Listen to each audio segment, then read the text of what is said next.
Kabar bahagia datang dari dunia hiburan Indonesia. Bobon Santoso, seorang tokoh yang dikenal sebagai koki dan pembuat konten kuliner, telah resmi menjadi seorang mualaf.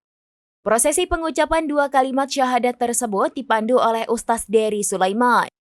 Keputusan Bobon Santoso untuk memeluk agama Islam sontak menjadi topik perbincangan hangat di kalangan warganet.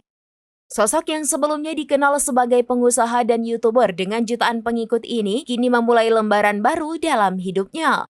Pria kelahiran Denpasar, Bali pada 12 Juli 1988 ini sebelum terjun ke dunia digital dikenal sebagai pengusaha di bidang kuliner dan perhiasan. Namun perjalanan bisnisnya tidak selalu mulus sehingga ia memutuskan untuk beralih menjadi pembuat konten digital. Sejak tahun 2019, Bobon aktif membagikan video-video masakan unik dan eksperimen kuliner yang menarik perhatian banyak orang. Kini ia kembali menjadi sorotan karena perjalanan spiritualnya.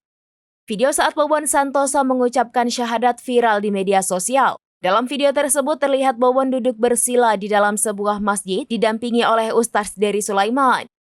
Dengan khidmat ia melafalkan 2 kalimat syahadat, menandai resminya ia memeluk agama Islam. Ustaz Dery Sulaiman yang membimbing Bobon dalam prosesi tersebut menjelaskan keputusan ini merupakan bagian dari perjalanan spiritual sang pembuat konten.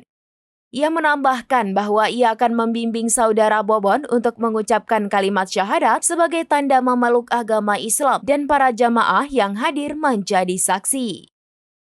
Asyhadu Allah ilaha illallah wa asyhadu anna Muhammadan Rasulullah.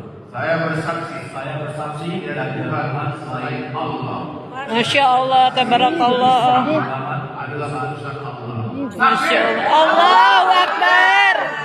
Masya Allah. Tabarakallah. Download Tribun X sekarang, menghadirkan lokal menjadi Indonesia.